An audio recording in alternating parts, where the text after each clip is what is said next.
جواہر رمضان جواہر رمضان جواہر رمضان أعوذ بالله من الشيطان الرجيم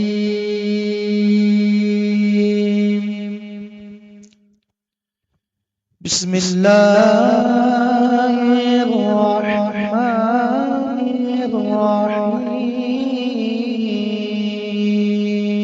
الرحيم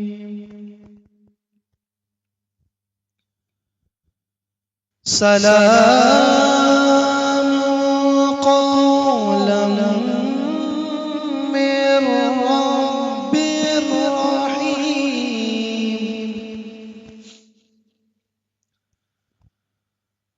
وامتازوا اليوم أيها المجرمون ألم أعد إليكم يا بني آدم ألا تعبدوا الشيطان إنه لكم عدو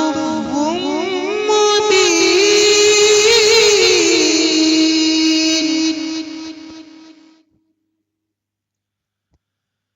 وأن اعبدوني هذا صراط مستقيم آمنت بالله صدق الله العظيم صلى الله عليك يا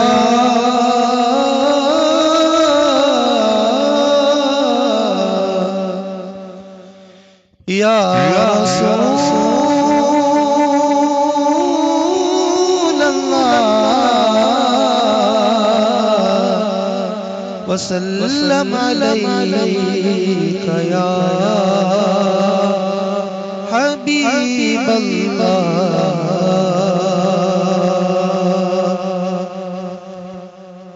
بلغ العلا بكماله بلغ العلا بكماله كشف الدجى بجماله حسنت جميع خصاله حسنت جميع خصاله صلوا عليه وآله صلوا عليه وآله صلوا عليه وآله صلوا عليه وآله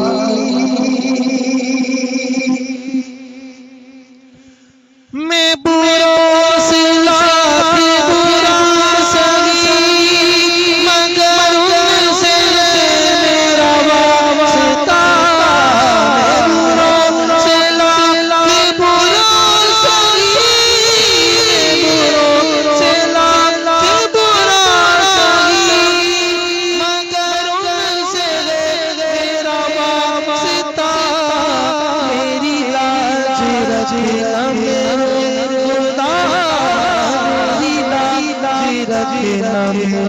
خدا یہ تیرے حبیب کی بات ہے صلوا علیہ وآلہ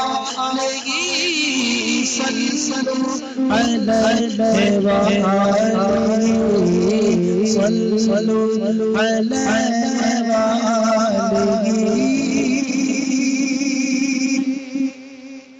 وہ کمال حسن حضور ہے کہ گمان میں جگہ نہیں وہ کمال حسن حضور ہے کہ گمان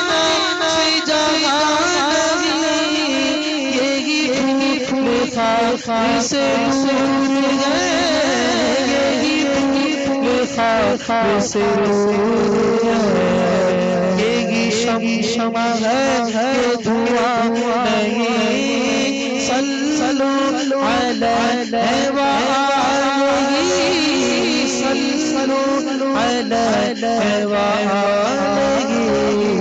صلو علیہ وآلہ صلو علیہ وآلہ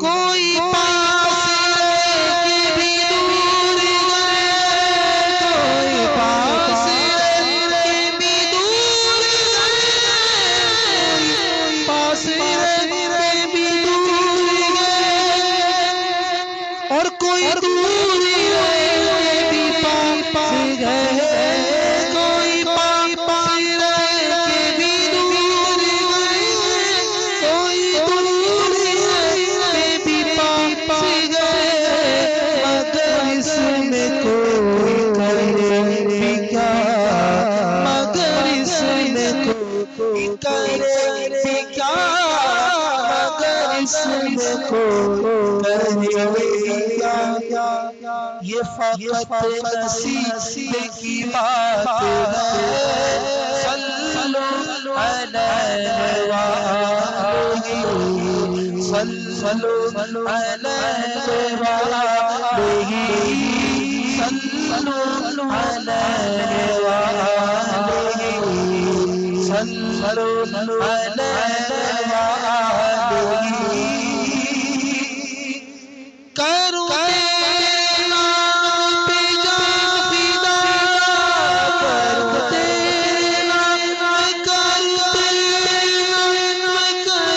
تیرے نام کرو تیرے نام پہ جان فدا نہ بس ایک جان فدا دو جہاں سے بھی نہیں جی برا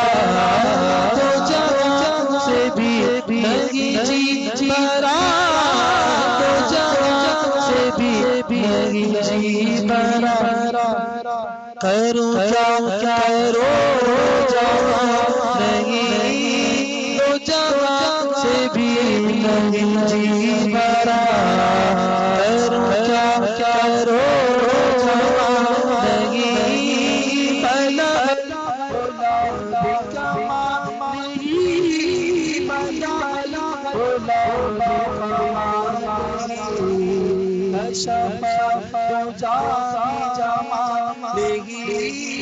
حسن جمیع بسانه حسن جمیع بسانه صلوا علیہ وآلہ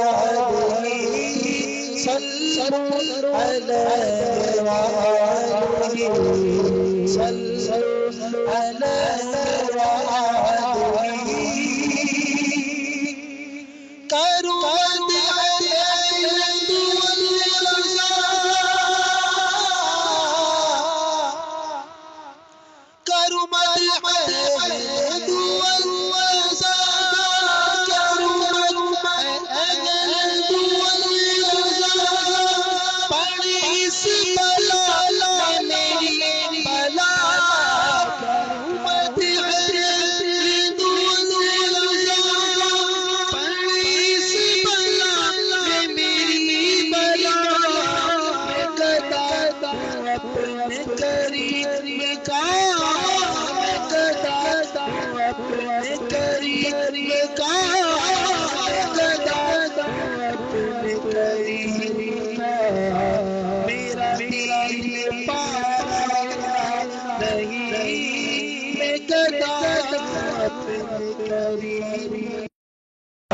میرا دل پایا نہیں بلغ بھی کمال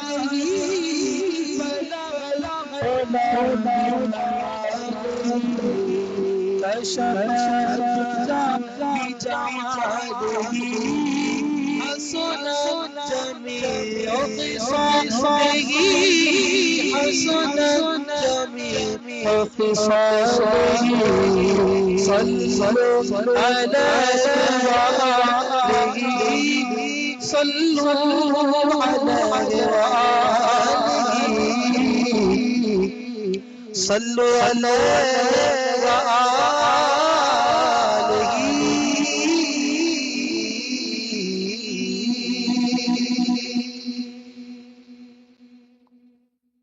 السلام علیکم۔ عالمی مرکزی خانقاہ طارق جہانگیری سے میں میاں حضور کا صاحبزادہ اور خلیفہ حکیم شارق احمد طارق طارقی جہانگیری آج ایک بار پھر آپ کی خدمت میں حاضر ہوں۔ الحمدللہ آج ہماری نویں ٹرانسمیشن ہے اور میں میاں حضور سے درخواست کروں گا کہ آج کی اس ٹرانسمیشن کا آغاز آپ حضرت نجم الدین قلندر رحمۃ اللہ علیہ کی سوانح عمری سے کیجیے۔ بسم اللہ الرحمن الرحیم۔ حضرت سرکار شیخ نجم الدین قلندر رحمۃ اللہ تعالی علیہ انڈیا میں آپ کا مزار مبارک مالوا میں ہے، اور آپ سلسلہ چشتیہ قلندریہ کے بڑے عظیم الشان اور نامور بزرگ ہوئے ہیں۔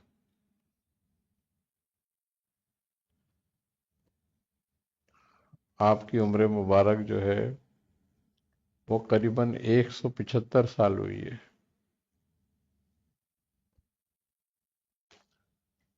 اور آپ نے سیاحت بہت کی ہے۔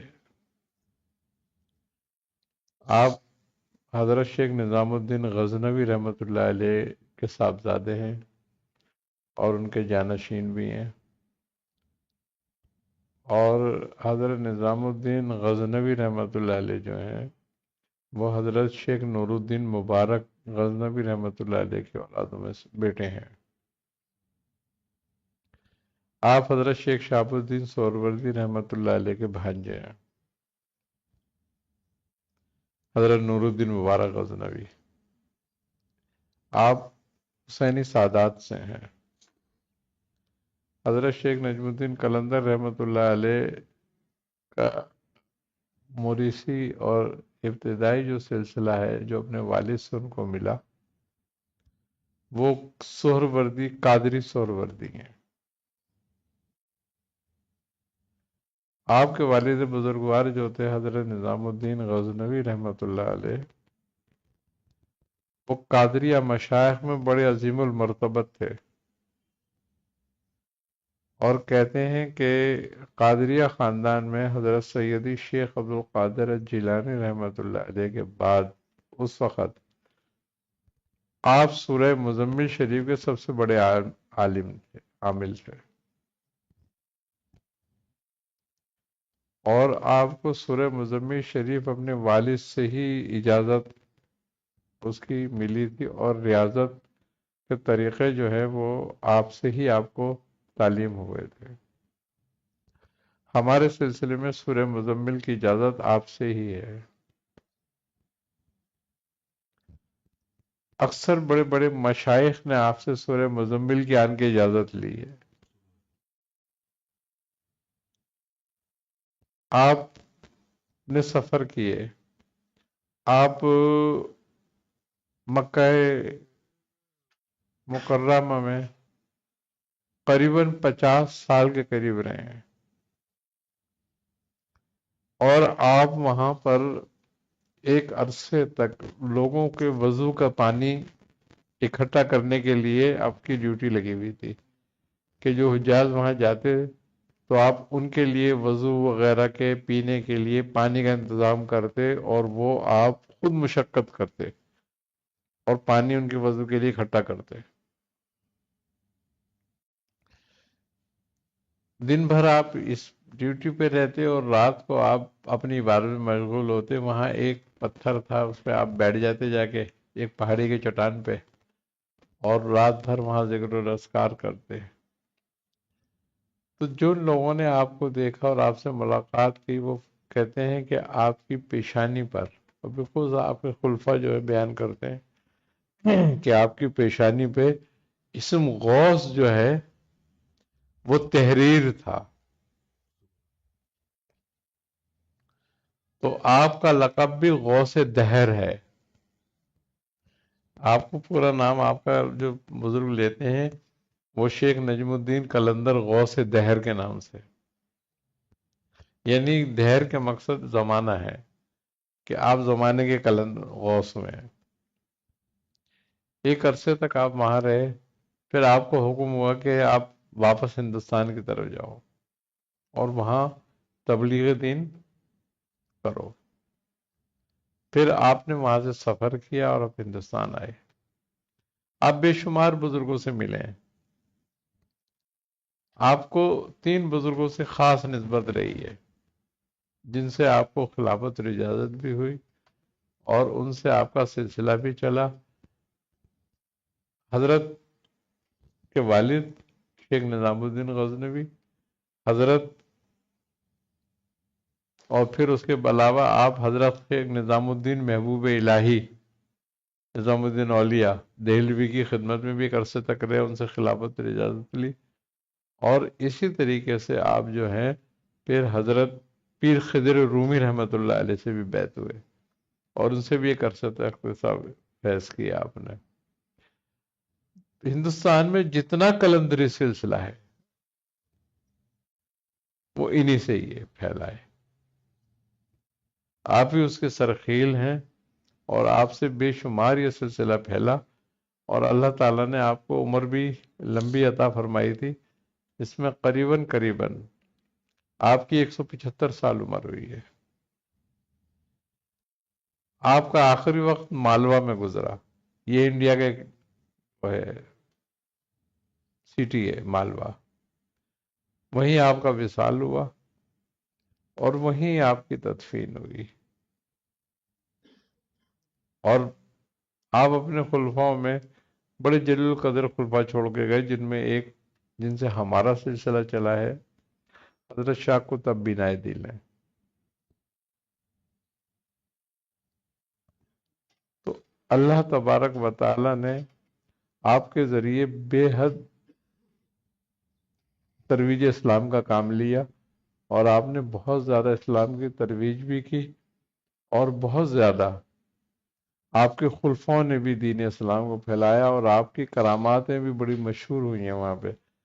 آپ سے حضرت مخدوم اشرف جہانگیر سمنانی رحمت اللہ علیہ کی بھی ملاقات رہی ہے. آپ سے بھی ملاقات ہوئی ہے اور آپ نے آپ کو بھی اس صورت کی اجازت دی. آپ کی کرامت بڑی مشہور تھی.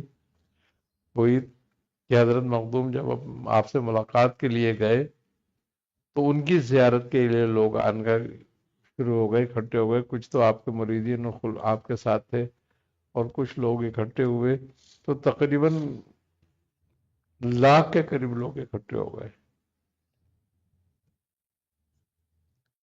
تو آپ نے اپنے بھنڈاری سے پوچھا کہ کچھ کھانے کے لیے ہے؟ تو انہوں نے کہا حضرت جتنے لوگ ہیں اتنا نہیں ہے، ہمارے پاس کھانے پینے کے لیے ہوگا 100-200 لوگوں کر لیں گے ہم بندوبست، اس سے زیادہ نہیں کر سکتے. تو آپ نے فرمایا اچھا کوئی بات نہیں، تم ایک کرو، ایک دیگ لاؤ اور اس کے نیچے آگ جلا دو اور اس میں پانی بھر دو. انہوں نے کہا اچھا.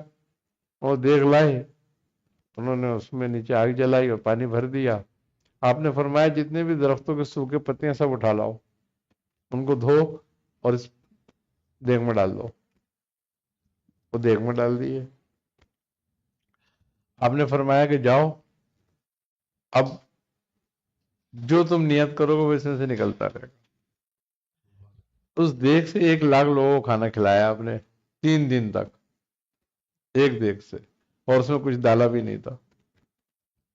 جو آن کے سالن مانگتا اس کو سالن ملتا اس میں سے، جو آتے کے بریانی مانگتا اس میں بریانی ملتی، جو کھانے کے لیے چاہتا اس میں سے وہ فرمائش کرتا مجھے یہ دے دو، وہ ڈالتے ہاتھ اس میں نکالتے اور اس کو دے دیتے. جب حضرت مخدوم اشرف جہانگیر سمنانی رحمت اللہ علیہ وہاں سے رخصت ہوئے اور لوگ چھٹنا شروع ہو گئے، وہاں سے لوگ جانا شروع ہو گئے واپسی. پھر جب تھوڑے سے لوگ رہ گئے تو آپ نے فرمایا کہ یہ بتاؤ دیگ میں کیا ہے؟ انہوں نے کہا حضرت پتہ نہیں ہمیں. آپ نے فرمایا جاؤ اس دیگ کو اب الٹا کر دو. تو جب دیگ کو الٹا کر کے بہایا تو اس میں وہی پتے اور پانی نکلا. تو یہ آپ کی کرامات ایک بہت مشہور ہوئی مالوا میں، یعنی کہ 3 دن تک 1 لاکھ لوگوں کو آپ صبح شام اس میں سے کھانا کھلاتے رہے. بڑے صاحب تصرف بزرگ گزرے ہیں آپ. اور آپ کی یہی کرامات سن کر اکثر بڑے بڑے اولیاء اللہ بزرگان اکرام آپ سے ملاقات کے لیے آتے تھے اور آپ پھر ترویج کرتے. مالوا میں تقریباً آپ نے بہت زیادہ اسلام پھیلایا.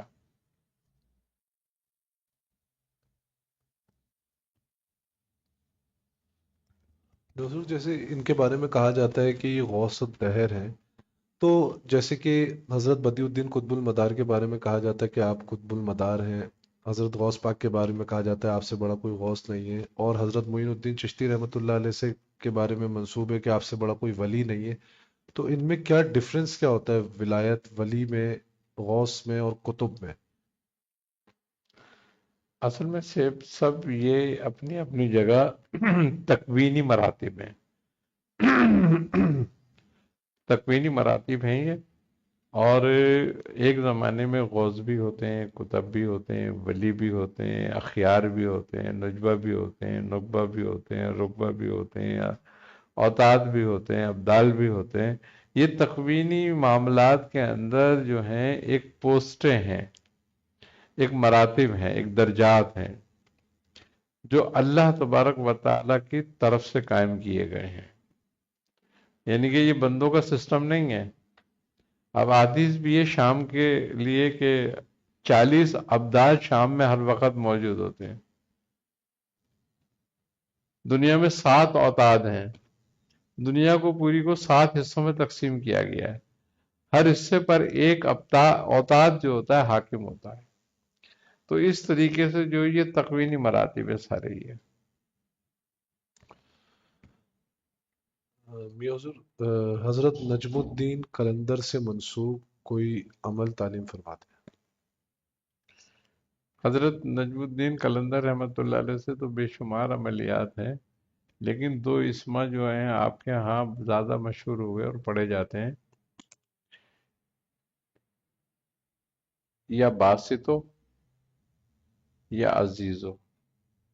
یہ 2 اسما آپ کے ہاں بہت کثرت سے پڑھے جاتے ہیں، اور یہ وہ اسما ہیں کہ اگر کوئی ان کا ورد کرتا ہے تو اس کو بے شمار فوائد حاصل ہوتے ہیں. اسی طریقے سے آپ کے ہاں یا غوث یا غیاث، یہ 2 اسما کا ورد ہوتا ہے. تو اس کے بھی بے شمار فوائد ہیں لوگوں میں، وہاں دیکھے گئے. لیکن یہ ہے کہ یا باسط ہو یا عزیز ہو، یہ ایسے اسما ہیں کہ اگر کوئی شخص ان اسما کا روزانہ 300 مرتبہ ورد کرتا ہے تو اس کی دینی دنیاوی حاجتیں پوری ہوتی ہیں، روزی روزگار کی تنگی اس کی دور ہوتی ہے، کشادگی اس کو ہوتی ہے، اگر بیمار ہو تو شفا ہوتی ہے، اور اگر اس کا ورد رکھے تو تذکیر خلائق ہوتی ہے، لوگوں میں عزت دار ہوتا ہے، لوگ اس کی عزت کرتے ہیں. اگر کوئی عورت ایسی ہے کہ جس کا شوہر اس کی عزت نہیں کرتا، سسرال والے عزت نہیں کرتے، اگر وہ ان اسما کا ورد کرتی ہے تو اس کو عزت حاصل ہوتی ہے اپنے سسرال میں بھی، شوہر میں بھی، بچوں میں بھی. اسی طریقے سے اگر کوئی شخص ایسا ہے کہ جس کو اس کے دوست، عزیز، اقارب عزت نہیں دیتے، یا جہاں وہ کام کرتا ہے افسران اس کو عزت نہیں دیتے تو اس کی بے عزتی کرتے ہیں، تو اگر کوئی اس کا ورد کرے تو وہ عزیز ہو جاتا ہے لوگوں میں، عزیز الخلائق ہونے کے لیے، بلکہ وہ کہتے ہیں کہ یہ اسما ہے. یا غوث یا غیاث؟ یا غوث یا غیاث تو حاجتوں کے لیے ہے. یہ یا عزیزو یا باسطو یا عزیزو کی بات ہے. کہ کتنی تعداد میں پڑھنا؟ 300 بار. 300. اور یا غوث یا غیاث سے اگر فائدہ حاصل کرنا ہے تو یہ 1000 بار اسم پڑھے جاتے ہیں. یا غوث یا غیاث اغثنی. تو اگر کوئی اس کو اس طریقے سے پڑھتا ہے تو دنیا کی ہر حاجت، اس کی کوئی بھی حاجت ہو، اگر وہ اس کی نیت کر کے 11 روز تک ان اسما کا ورد کرے تو اللہ اس کی حاجت کو پورا کرتا ہے. اچھا میاں صاحب، عملیات کے حوالے سے ایک سوال تھا. ہانڈی یا فضلے کا کوئی ایسی چیز آ کر کے کسی کے گھر میں گرتی ہے تو وہاں موت واقع ہوتی ہے. تو اس قسم کے کسی مریض کا آپ نے علاج فرمایا تو اس کے تھوڑے سے احوال کہ کیا کیفیات ہوتی ہیں اور وہ جادو کس لیول کا ہوتا ہے اور وہ جادوگر کیا اس کا ہوتا ہے عمل. اصل میں یہ ہانڈی کے یا فضلے کے یا خون گرنے کا گھروں میں جو واقعات ہوتے ہیں یہ جادو، کالا جادو کہلاتا ہے. یہ سفلی یعنی کہ جس کو ہم کہہ جاتے ہیں عام طور پہ جو عاملین کی زبان ہے کہ بھئی اس کے گھر پہ جو ہے وہ بھیروں کی چوکی لگا دی، کالی کی وار کر دیا، یا ہنومان. اب جو خون اکثر آتا ہے تو وہ کالکا کی وجہ سے آتا ہے. یہ ایک کالی کا حصہ ہے، یعنی کہ کالی کا ایک نام ہے کالکا. تو اس کی وجہ سے جو اس کے عامل جو لوگ ہوتے ہیں جو وہ کسی پر وار کرتے ہیں تو وہ بکرے کی یا مرغے کی بلی دیتے ہیں. تو جب وہ بلی دیتے ہیں تو اس کا جب وہ اس پر گردن پہ چھری مارتے ہیں بلی دینے کے لیے تو اس کی جو خون اڑتا ہے وہ ان گھروں میں گرتا ہے.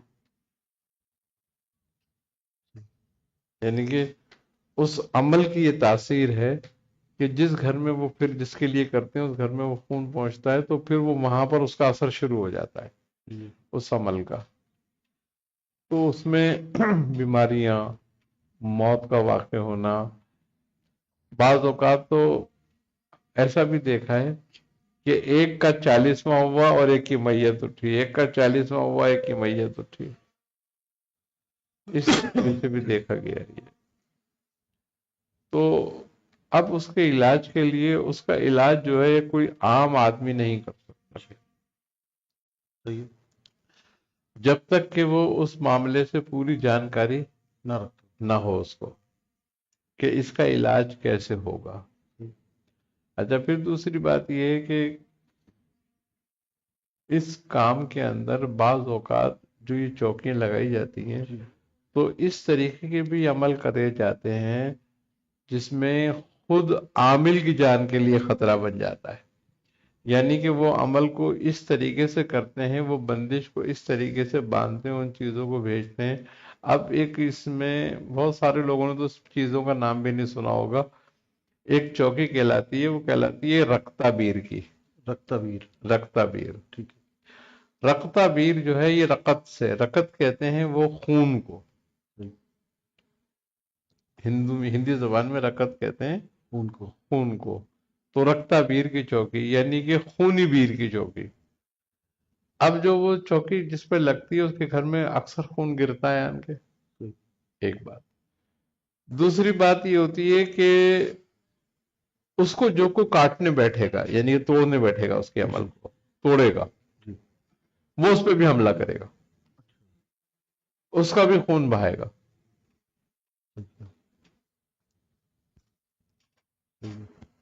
اب اگر عامل کو نہیں پتا کہ بھئی یہ رکتا بیر ہے یہاں پہ بیٹھا ہوا، اس کا عمل کیا گیا ہے، تو اکثر دیکھا ہوگا، بعض اوقات آپ نے سنا ہوگا کہ بھئی فلاں عامل ہمارا علاج کر رہے تھے مر گئے. جی. یا عامل ہاتھ اٹھا لیتے ہیں کہ بھئی ہم سے نہیں ہوگا، یا مارے جاتے ہیں. اس کی وجہ یہی ہوتی ہے کہ وہ چیزیں ہوتی موجود کہ وہ الٹا عامل پہ حملہ کرتی ہیں. تو لہٰذا اس میں یہ سب باتوں کو مد نظر رکھ کر اس کا علاج ہوتا ہے. علاج ہو جاتا ہے، علاج کا نہیں مسئلہ کہ علاج نہیں ہو سکتا، علاج ہر چیز کا ہو جاتا ہے اور سب کا علاج ہے. کوئی ایسا شیطان نہیں ہے کل جاؤ الحق وزحق الباطل ان الباطل کان زہوقا کہ جس کا نہ ہو. تو جب حق آتا ہے تو باطل گم ہو جاتا ہے. تو لیکن اس کے لیے چونکہ ہر کام کو سمجھنے کے قاعدے قانون ہیں. اب ایک الیکٹریشین ہے، وہ سمجھتا ہے کہ کیا چیز کرنٹ لگا سکتی ہے اور کیا چیز نہیں لگائے گی. بالکل. وہ کھلی لائن پہ بھی کام کر رہا ہوتا ہے تو اسے پتا ہے کس کو نہیں چھونا ہے کس کو چھونا ہے. بالکل. لیکن ایک عام آدمی نہیں کر سکتا. تو اسی طریقے سے ہر آدمی کو جو ہے نا، ہر آدمی ہر کام نہیں کر سکتا. تو اس میں اچھا پھر ایک بات اور بھی ہے، بعض اوقات ایسا ہوتا ہے کہ ابھی مریض بیماری کی حالت میں، اگر اس کو نہیں چھیڑو گے نا تو وہ چلتا رہے گا. لیکن آپ نے اس کا علاج چھیڑ دیا تو وہ مار دے گا اس کو. یہ بھی دیکھنا ہے کہ اس کا علاج چھوڑ دینا چاہیے یا نہیں, یہ جیسے چل رہا چلنے دو اس کو. اور چھیڑنا ہے تو پہلے کیا کرنا ہے تاکہ یہ بچ جائے. تو یہ ساری باتیں جو ہے نا اس میں بڑی غور و فکر کی ہوتی ہیں. علاج اس لیے وہ بزرگوں نے کہا ہے نا کہ نیم حکیم خطرہ جان ہے نا, اور نیم اللہ خطرہ ایمان. تو یہ بات ہو جاتی ہے پھر پیدا. تو اس لیے اس میں بہت دیکھ بھال کے علاج کرنا پڑتا. میاں صاحب ایک جواب اور ارشاد فرمائیں. آپ کا جب مقابلہ ہوگا تو وہ جادوگر بچا تھا نہیں, یہ بتا دیں بس میں, کیونکہ جب نہیں, یہ تو میرے ساتھ 8-10-12 مرتبہ ہوا. زندگی ساری اسی کام میں گزر گئی تھی. تو اب آن کر اصل میں یہ سمجھ لو جو کہا جائے کہ بہت میں نے کم کر دیا سن 2000 کے بعد. صحیح. اس سے پہلے تو یہ سارا یہی ہوتا تھا, کام ہی کرتے تھے, بس علاج ہی کرتے تھے لوگوں کو اور کچھ بھی نہیں کرتے تھے. صحیح. تو اپنے ذکر و اذکار میں بھی رہتے تھے اور علاج بھی کرتے تھے. تو کیونکہ میاں صاحب نے اجازت دے رکھی تھی صحیح. علاج کرنے کی, تو 10-12-15 ایسے لوگوں سے ہوا کہ جو اپنے وقت کے نامی گرامی لوگ تھے اور ایک بھی نہیں بچا. پھر جس سے بھی ہوا وہ اسی کی چیز نے اس کو مارا. یہ میاں صاحب کا بڑا ایک کرم تھا, ان کی نظر کرم تھی کہ انہوں نے کچھ ایسی ترتیبیں بتا دی تھیں کہ جب اس ترتیب سے کرو گے تم تو سامنے والا جو جادوگر ہے اگر وہ ظالم ہے تو نہیں بچے گا. ایسے ہی ہوا. بہت لوگوں سے, بھنگیوں سے, ہندوؤں سے تو بہت زیادہ ہوئے, عیسائیوں سے, لیکن یہ ہے کہ اللہ تعالیٰ نے محفوظ بھی رکھا اور ان کو ان کے انجام تک بھی پہنچایا. یا حضور نظر بد کا کوئی علاج تعلیم فرما دیں. نظر بد کے تو بہت علاج ہیں, مگر ایک آسان سا علاج یہی ہے کہ معروف طریقے سے جو ہے 7 سرخ مرچ لے لی جائیں اور ہر مرچ پہ سورہ قلم کی آخری آیتیں ایک ایک بار پڑھ کے دم کر لیں اور ایک ایک بار سورہ فلق ناس پڑھ کے دم کریں, اور پھر اس کو اینٹی کلاک جو ہے اتاریں, بچے پہ سے بڑے پہ سے, اور مرچوں کو جلا دیں. 3 دن عمل کریں تو انشاءاللہ تعالیٰ یہ ہر طرح کی نظر دور ہو جاتی ہے. یہ سب اچھا, ایک وہ ہوتی ہے کہ جو نظر بد ہو جاتی ہے اور ایک وہ ہوتی ہے جو بار بار نظر بد کا شکار ہوتے ہیں بچے, تو ان کا کوئی مستقل حل, کوئی مستقل بالکل علاج؟ مستقل حل ہو جاتا ہے. جو بار بار نظر بد کا شکار ہوتے ہیں بچے, تو ان کے لیے یہ ہے کہ ایک نیلے رنگ کا دھاگا, اچھا نیلے رنگ کا, اس کے اندر جو ہے نا رنگوں کا بھی بڑا عمل دخل ہے. سیاہ رنگ, نیلا رنگ, پیلا رنگ, یہ ان رنگوں کا بھی بڑا عمل دخل ہے. تو اگر نظر بد سے یا ان وائرل حملوں سے بچنا ہے, نظر بد بھی ایک قسم کا وائرس ہی ہے, یہ بہت خطرناک, جو انسان کے جسم خون کے اندر جو ہے وہ ہلچل پیدا کر دیتا ہے. تو اس میں نیلے رنگ کا دھاگا لیا جائے, اور جو بچہ ہے اس کے قد کے مطابق, بڑا ہے تو اس کے قد کے مطابق, بچہ ہے تو اس کے قد کے مطابق 33 ڈورے نیلے رنگ کے دھاگے کے لے لے. عام دھاگا جو ریل کا ہوتا ہے, سوتی, ریشمن نہ ہو, ریشمن فائدہ نہیں کرتا, سوتی ہو, سوتی دھاگا ہو, 33 لے لیں اور سورہ رحمان پڑھیں.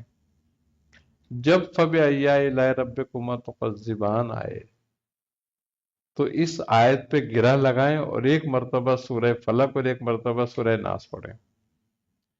اسی طریقے سے اس میں جتنی مرتبہ یہ لفظ آتا جائے اس پہ گرہیں لگاتے جائیں, اور ہر دفعہ یہ پڑھتے جائیں, اور وہ ڈورا اس بچے کے گلے میں ڈال دیا جائے, کبھی بھی اس کو نظر نہیں لگے گی. سبحان اللہ. تو میاں حضور ابھی آج کل جو ہے وہ بہت زیادہ اور جو ہے وہ وائرس چل رہا ہے کہ نزلہ کھانسی اور بخار یہ جو کچھ گنڈا ہے یہ تمام وبائی امراض کے لیے بھی بہترین ہے، خسرہ نکل آتی ہے، موسمی نزلہ کھانسی ہو جاتا ہے، یہ وبائی امراض سے بھی بچاتا ہے بچوں کو، اور نظر بد سے بھی بچاتا ہے، اچھا بڑوں کو بھی بچاتا ہے۔ جب کبھی کوئی وبا پھیلی بھی ہو اور اس کا دھاگا بنا کے لوگ گلوں میں ڈالا جائے تو انشاءاللہ وبا سے محفوظ رہیں گے وہ پھر۔ سبحان اللہ۔ کالے یرکان کا کوئی طبی نسخہ بتا دیں کالے یرکان کے لیے۔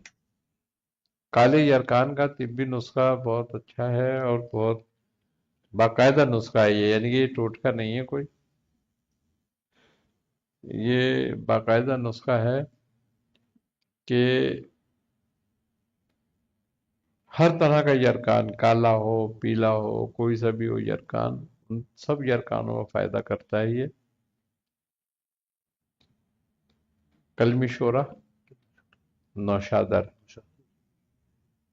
یہ 25 گرام، ریون چینی اور بند کوڑ، یہ 50 گرام لے لیا جائے، ان سب کو مکس کر لیا جائے اور 1 گرام کا کیپسول بنا دیا جائے۔ اگر کسی کو بند کوڑ نہ ملے، بعض اوقات ایسا ہوتا ہے کہ بند کوڑ نہیں ملتا لوگوں کو، تو پریشان پھرتے رہتے ہیں کہ جی بند کوڑ نہیں مل رہا، ہم کیا کریں؟ تو آمبا ہلدی لے لیں اس کی جگہ، دونوں چیزیں فائدہ کرتی ہیں۔ تو بند کوڑ کا اثر بہت تیز ہے اس معاملے میں، ورنہ آمبا ہلدی بھی کام کرتی ہے۔ تو چاروں کو مکس کر کے اور 1 نمبر 00 کا کیپسول، یعنی کہ 1 گرام والا، چاہے 1 گرام کا کیپسول دے دیں، چاہے 1 گرام دوا ویسے ہی کھلا دیں۔ تو اگر شدید ہے تو 3 دفعہ دن میں، اور شدید نہیں ہے اتنا تو 2 دفعہ دن میں اس کو کھلائیں۔ 1 ماہ کے اندر اندر جو ہے وہ نیگیٹو ہو جاتا ہے۔ میاں حضور کچھ لوگ ایسے ہوتے ہیں جن کے ہاتھوں کی ہتھیلیوں پہ اور پیروں کے تلووں پر بہت زیادہ پسینہ آتا ہے، تو یہ کس وجہ سے آتا ہے اور اس کا کوئی طبی علاج؟ اس کا طبی علاج بہت اچھا ہے، بہت آسان ہے، بہت سہل علاج ہے کہ پھٹکری کے پانی سے وہ ہاتھ پیر دھویا کرے۔ پھٹکری کا پانی بنا لے، اس سے ہاتھ پیر دھوئے، اور دن میں 2 سے 3 کیلے ضرور، 3-4 کیلے کھا لیا کرے، تو پھر یہ بالکل بند ہو جائے گا ہاتھ پیروں میں پانی آنا۔ اچھا، ایک سوال اور ہے کہ بعض لوگ جب کھانا کھا رہے ہوتے ہیں تو وہ بہت زیادہ جو ہے وہ پسینہ پسینہ ہو جاتے ہیں اور بہت زیادہ پسینہ آتا ہے کھانا کھاتے وقت، اب چاہے اس میں مرچیں ہوں یا نہیں ہوں کھانے میں، اس کا کوئی طبی علاج بتا دیں۔ بہت آسان ہے۔ کچھ لوگوں کو ایسا ہوتا ہے کہ کھانا کھانے میں بھی پسینہ آتا ہے، اور ویسے بھی عام صورت میں ان کو پسینہ بھی زیادہ آتا ہے اور پسینے میں بو بھی ہوتی ہے۔ تو جب وہ نہایا کریں تو تھوڑی سی پھٹکری اور کھانے کا سوڈا پانی میں ملا لیں، اس سے نہائیں تو یہ پسینہ آنا بند ہو جائے گا اور بدبودار بھی آنا بند ہو جائے گا۔ اچھا، کچھ لوگ ایسے ہوتے ہیں جن کا یہ سوچ ہوتی ہے یا وہ اس کو ایک ایز اے مت سمجھتے ہیں کہ ہاتھوں میں خارش ہونا یہ پیسے آنے کی علامت ہوتا ہے، الٹے ہاتھ میں خارش ہو تو وہ پیسے جانے کی علامت ہوتا ہے، مرد کی سیدھی آنکھ پھڑکتی ہے تو اچھا ہوگا، الٹی آنکھ پھڑکتی ہے تو برا ہوگا، پیروں میں تلووں میں خارش ہوگی تو سفر کریں گے، تو اس کے پیچھے کیا حقیقت ہے؟ اور اصل میں یہ شگون لینا ہے، اور شگون لینا اسلام میں تو خیر جائز نہیں ہے، لیکن چونکہ مختلف مذاہب میں اس کی اہمیت ہے شگون کی، وہ لیتے ہیں۔ اسلام تو منع کرتا ہے شگون لینے کے لیے، اس لیے کہ شگون لینا بھی ایک قسم کا شرک ہے، لہذا اس میں تو خیر احتیاط برتنی چاہیے۔ لیکن چونکہ جو اور مذاہب کے لوگ ہیں وہ یہ بات تجربے سے کہتے ہیں اپنے، کہ ان کے ہاں یہ رائج ہے، وہ شگون لیتے ہیں، تو ان کے ہاں پھر یہ بات رائج ہے کہ بھئی سیدھی آنکھ پھڑکتی ہے تو یہ ہوگا، الٹی آنکھ پھڑکتی ہے تو یہ ہوگا، سیدھی ہاتھ میں کھجلی ہوگی تو پیسے آئیں گے، الٹے ہاتھ میں ہوگی تو جائیں گے۔ اب ان سے پوچھو سر میں کھجلی ہوگی تو کیا ہوگا؟ پھر جوتے لگیں گے۔ تو یہ ایسا ہی ہے مسئلہ ان کا۔ تو لیکن یہ ہے کہ بہرحال غیر مذاہب میں شگن ہے، لیکن اسلام، اہل اسلام کو اس پر یقین رکھنا نہیں چاہیے۔ اچھا، طبی نقطۂ نظر سے آنکھ پھڑکنا جو ہے وہ ری کی علامت ہوتی ہے، گیس کی۔ ری بات کی، ہاں۔ تو اس لیے جو ہے وہ اسلام نہیں لیتا شگن کو۔ میرے صاحب، اصحاب کہف سے کوئی کام آپ نے بھی لیا ہو تو اس کے بارے میں کوئی ارشاد فرمائیں، کسی جادو کی کارڈ کے حوالے سے۔ اصحاب کہف سے تو بہت کام کی ہے، خیر اس میں اصحاب کہف سے کیونکہ وہ عمل کیا ہوا تھا اس میں اصحاب کہف کا، ماشاء اللہ۔ مگر ایک سن 1900 میرے خیال 81 کی بات ہے، یہ 80 یا 81 کی، اس وقت میں 53 میں ہی رہتا تھا۔ تو 81 میں ایک عامل تھا، وہ حمزاد کا عامل تھا، تو وہ ایک ہمارے جاننے والے تھے۔ اچھا، وہ رہنے والا سندھ کا تھا وہ، تو وہ یہاں پر نا بالکل اکیلا رہتا تھا۔ تو اس کے جو گھر والے تھے وہ سندھ میں تھے، تو وہ اپنے یہاں ایک یا دو ایک بھائی کے ساتھ، وہ بھائی بھی چھوٹا تھا، زیادہ بڑا نہیں تھا، اس کے ساتھ رہتا تھا۔ تو اس نے ایک لڑکی پہ جادو کر دیا، اور وہ لڑکی اپنے گھر سے نکل نکل کے بھاگتی۔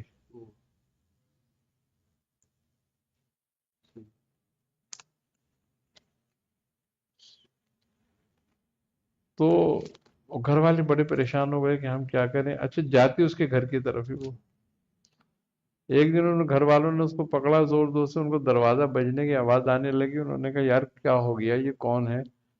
تو انہوں نے جب نے دیکھا اٹھ کے، تو ان کی بچی نہیں تھی، وہ سامنے وہ اس گھر کے دروازے کو بجا رہی تھی ان کے،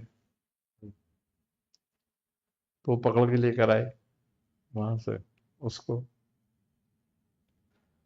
وہ بالکل پاگل جیسی حالت ہو گئی اس کی لڑکی کی۔ اب وہ میرے سے انہوں نے بولا، میں نے کہا اچھا دیکھتے ہیں اس کو۔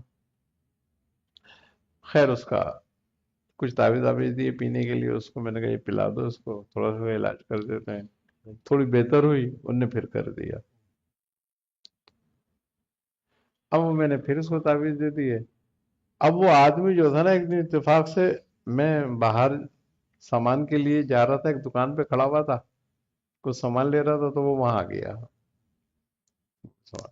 وہ مجھ سے کہنے لگا کہ تم میرے کام میں نا پیر ٹانگ نہیں اڑاؤ، مجھے یہاں رشتہ کرنا ہے۔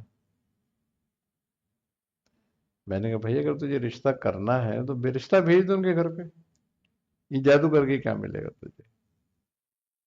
کہنے لگا نہیں، یہ تو میں نے اپنی مرضی سے کرنا ہے، اور میں اس کو یہاں سے لے کے جانا ہے، اور وہ رشتے کر کے تھوڑی دیں گے مجھے ایسے۔ میں نے کہا تو پھر لے جائے گا اس کو؟ کہہ رہا ہے ہاں۔ میں نے کہا ٹھیک ہے، دیکھ لیتے ہیں، اب یہی بات ہے۔ تو اب ہوا کیا کہ وہ رات کو اس نے اپنا کام کرا۔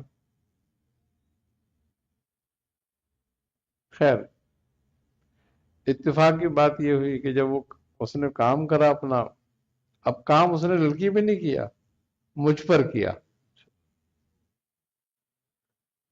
اب جب اس نے مجھ پہ کیا تو میں اتفاق سے ورد کا اس وقت کام کر رہا تھا سابق کیف سے کے عمل سے۔ اور وہ چیز جب آئی تو انہوں نے کہا کہ یہ تو فلاں چیز ہے۔ میں نے کہا دیکھو،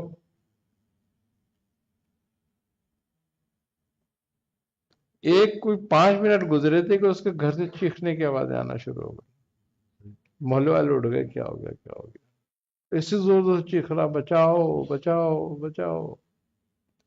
اب لوگوں نے دروازے پیٹے اس کے، وہ دروازہ کھول کے بھاگا نکل کے۔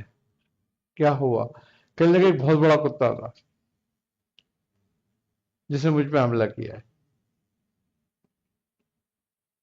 وہ کہنے لگے بھائی تیرے گھر میں تو نہ کتا ہے نہ کوئی ہے. اب اس کا دماغی توازن جو تھا تھوڑا بگڑ گیا. اب گھر والوں نے اس کو، لوگوں نے اس کو پکڑا، محلے والوں نے پکڑ کے گھر میں بٹھایا، لیکن وہ بار بار چیخے کہ یہ کتا آ گیا، یہ کتا آ گیا. ایک دن اس کی یہی کیفیت رہی. اس کا بھائی جو چھوٹا تھا وہ ایک دن میں 2 دن میں آتا تھا گھر پہ. اس کو بلایا، وہ کام کرتا تھا کہ بھائی یہ دیکھ تیرے بھائی کا کیا حال ہوا ہے، اس کو کیا ہو گیا. اب وہ کہنے لگا بھائی پتہ نہیں اس کو، میرے بھائی کو کیا ہو گیا، میں اس کو گاؤں لے جاتا ہوں. اس کی بہت بری حالت ہو گئی. وہ گاؤں چلا گیا. گاؤں میں وہ 1 ہفتہ زندہ رہا.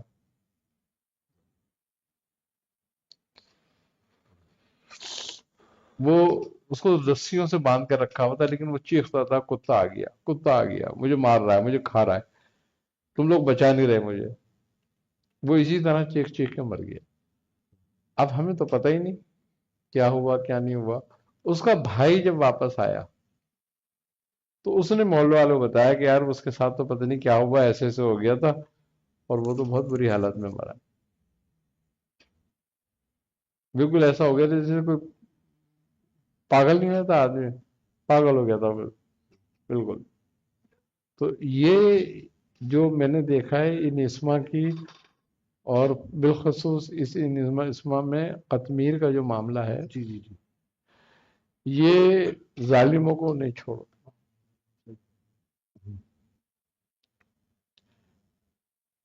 اصحاب کہف کے عمل میں عاملین جو اس کے عامل ہیں وہ قطمیر سے زیادہ کام لیتے ہیں کہ اسم سے.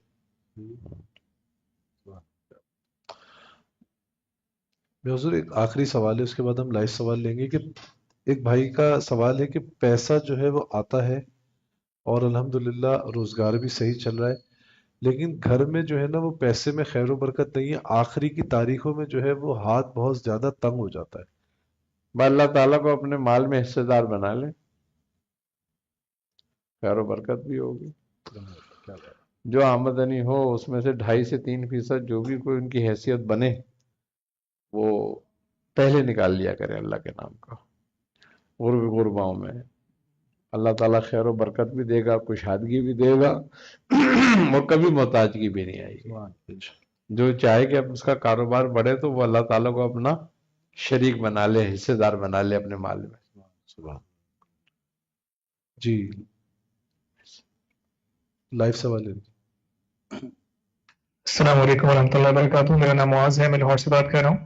میرا سوال یہ ہے کہ عمومی طور پہ کاروبار میں جو کلائنٹس ہیں مقامی یا بیرونی، وہ پیمنٹ دینے میں، ادائیگیوں میں بہت تاخیر کرتے ہیں، کئی سال ہو جاتے ہیں، اور کئی حربے بہانے اور خاموشی ان کی طرف سے ہوتی ہے. کوئی ایسا ذکر بتا دیں کہ جس سے فوراً جو ہے وہ ہماری واجب الادا رقم ہمیں مل جائے.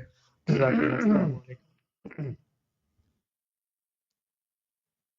یا عزیزو یا باسطو، ابھی جو بتایا ہے اسم، اگر وہ روزانہ 500 مرتبہ پڑھا جائے تو جتنی بھی ادائیگیاں ہوتی ہیں یا جہاں مال دیا جاتا ہے اور پیسے رکتے ہیں ان سب کے لیے یہ بہت بہترین عمل ہے. ادائیگیاں بھی وقت پہ ہوتی ہیں اور خود بھی ادائیگی وقت پہ کر سکتا ہے آدمی، اور جہاں بھی اس کی رقم رکی ہوئی ہو، پھنسی ہوئی ہو یا لوگ تاخیر کر رہے ہوں تو اس کے لیے بہت اچھا عمل ہے. جی دوسرا سوال. السلام علیکم ورحمۃ اللہ وبرکاتہ. میرا سوال یہ ہے کہ جس مریض کے اوپر اور گھر پر جادوگر عامل جنات مسلط کر دیا ہو، باقاعدہ خود عامل جنات اس گھر پر اس مریض پر جادو کر رہا ہو، تو اس کا علاج کس طرح کیا جاتا ہے، اور کون سا ایسا اعمال ہے جو جادوگر جنات اس کو کاٹ نہیں سکتے؟ اس کے لیے اصحاب کہف کا عمل سب سے بہترین ہے کہ اگر کوئی اصحاب کہف کا عامل ہے تو وہ ان اسما کے ذریعے اس کا علاج کرے. جنات کا عمل ان کو توڑ نہیں پاتا اور جنات ان سے ڈرتے ہیں. اچھا میاں حضور ایک سوال ہے کہ 2 بچیاں ہیں، ایک کا نام آمنہ ہے، اس کی عمر 8 سال ہے، اور دوسری کا نام ہے نورے، اس کی عمر 4 سال ہے. وہ جو ہے وہ پیدا ہونے کے بعد سے لے کر اب تک بیڈ پہ ہی ہیں دونوں بچیاں، ٹیوب فیڈنگ پہ، کھا پی نہیں ہے، اور فٹس آتے ہیں، پہچانتی بھی نہیں ہے اور دماغ کا سائز بھی چھوٹا ہے۔ ہاں، اصل میں بچوں کی بعض بچوں میں یہ ہوتا ہے، بات رہتا ہے کہ ان کا دماغ جو ہے وہ گروتھ نہیں کرتا۔ اب دو بات ہیں، ایک تو یہ ہے کہ اس کا روحانی علاج کیا جائے ان کا بچیوں کا، دوسرا یہ ہے کہ ان کا طبی علاج بھی ساتھ میں کیا جائے۔ اب طبی علاج میں بہت ساری چیزیں ہیں، لیکن بہتر ہوتا ہے کہ ایسے مریض جو ہوتے ہیں ان کو کسی قابل حکیم کو دکھایا جائے تاکہ وہ ان کی دماغ کی گروتھ کے لیے کوئی لبوب، کوئی معجون، کوئی خمیرہ بنایا جائے اور وہ ان کو مستقل طور پر استعمال کرایا جائے۔ لیکن اس میں یہ بات خیال رکھنے والی بات ہوتی ہے کہ یہ لانگ پیریڈ علاج ہوتے ہیں۔ ہم سمجھتے ہیں کہ مہینے، 2 مہینے، 4 مہینے دوا کھلائی فائدہ نہیں ہو رہا، کبھی نہیں ہوگا۔ یہ کم سے کم 3 سے 5 سال چلتے ہیں علاج اس دماغ کی گروتھ کے۔ تو مستقل اس کا علاج جو ہے پابندی سے کرا جائے، ایک بات ہے۔ دوسری بات یہ ہے کہ اسماء اصحاب کہف جو ہیں، اگر 7 مرتبہ پڑھ کر ان کے دونوں کانوں میں روزانہ کی بنیاد پر دم کیا جائے تو کچھ عرصے میں بہت فائدہ ہوتا ہے اس کا، اور جسم اور دماغ گروتھ کرنے لگتا ہے۔ جی، ایک اور سوال لے لیجیے۔ حضور میرا نام ذیشان اور والدہ کا نام رقیہ ہے۔ حضور مجھے ذکر السلام علیکم ورحمۃ اللہ وبرکاتہ۔ میاں حضور آپ خیریت سے بخیر ہوں گے؟ میں آپ کا مرید محمد اسرار اور ماں کا نام شہیدہ فرام انڈیا، اتر پردیش سے۔ جی میاں حضور، میں جیسے کہ علاج معاوضہ کرتا ہوں تو اس میں 4-5 دن مریض صحیح آتے ہیں، اس کے بعد 4-5 دن بعد مریض آنا بند ہو جاتے ہیں اور بالکل کاروبار ایک دم بند ہو جاتا ہے۔ یہ پتہ کوئی بندش لگا دیتا ہے، کوئی بندش اپنے آپ لگ جاتی ہے، یہ میرے کو سمجھ میں نہیں آ رہا۔ لیکن جب بھی میں بندش کھولتا ہوں تو 2-3 دن بعد پھر وہ ایسے چلنے لگتا ہے، لیکن پھر اس کے بعد 2-3 دن صحیح چلے، پھر اس کے بعد بند ہو جائے گا۔ اس کے لیے کوئی رہنمائی فرمائیے۔ السلام علیکم ورحمۃ اللہ وبرکاتہ۔ اس کے لیے یہ ہے کہ اللہ تبارک و تعالیٰ کے 3 اسم ہیں، یا باسط ہو، یا فتح ہو، یا رزاق ہو۔ اگر اس کو روزانہ 1100 مرتبہ اپنے ورد میں رکھ لیے جائیں تو انشاءاللہ تعالیٰ خیر و برکت بھی ہوگی، مریض بھی آتے رہیں گے، سلسلہ بھی نہیں ٹوٹے گا، بندش بھی نہیں لگے گی، حالت قبض بھی نہیں آئے گی۔ ان سب چیزوں سے محفوظ رہنے کے لیے یہ اسما بڑے جلیل القدر اسما ہیں، ان کو پڑھنا چاہیے۔ اس کے علاوہ یہ ہے کہ اگر یہ روحانی علاج کرتے ہو آپ اور روحانی علاج کرتے ہیں تو اس میں یہ اناج کے صدقے کا خیال رکھیں کہ کسی مستحق کو ہر ہفتے کچھ اناج پہنچا دیا کریں، تو آپ کا رزق بھی کبھی نہیں رکے گا۔ یا حضور، اس میں باری تعالیٰ سے منسوب کوئی وظیفہ تعلیم؟ اللہ تعالیٰ کا نام یا رزاق ہو بہت سریع تاثیر اور رزق کے لیے کامل وظیفہ ہے کہ اگر کوئی شخص 5 تسبیح روزانہ یا رزاقوں کی پڑھتا ہے تو اس کو کبھی محتاجگی نہیں آئے گی، کبھی مالی پریشانی کا شکار نہیں ہوگا۔ اللہ تبارک و تعالیٰ اس کے تھوڑے سے مال میں برکت دے گا اور اس کی محتاجگی کو اسی تھوڑے مال سے دور کر دے گا۔ تو اس اسم یا رزاق جو ہے، یہ کاروباری لوگ، نوکری پیشہ لوگ اور وہ لوگ جو تنگ دست رہتے ہیں، وہ اگر اس کو باقاعدگی سے اس عمل کو کریں تو انشاءاللہ تعالیٰ ان کی جو ہے بے روزگاری بھی دور ہوتی ہے، محتاجگی بھی دور ہوتی ہے، رزق کی تنگی بھی دور ہوتی ہے۔ اچھا، یا رزاقوں کا ایک بڑا عجیب عمل ہے یہ اسم رزاق جو ہے، یہ حصول علم کے لیے بھی ہے، حصول اولاد کے لیے بھی ہے، حصول رزق کے لیے بھی ہے، حصول مال و اسباب کے لیے بھی ہے، حصول عزت و جاہ کے لیے بھی ہے، اور حصول معرفت کے لیے بھی ہے۔ سبحان۔ تو یہ جو اسم ہے بڑا عجیب اس ثنا ہے کہ اس کی جو صنعت ہے بڑی عجیب ہے۔ حضرت مولا کائنات علی کرم اللہ وجہ فرماتے ہیں کہ رزق کی 300 اقسام ہے۔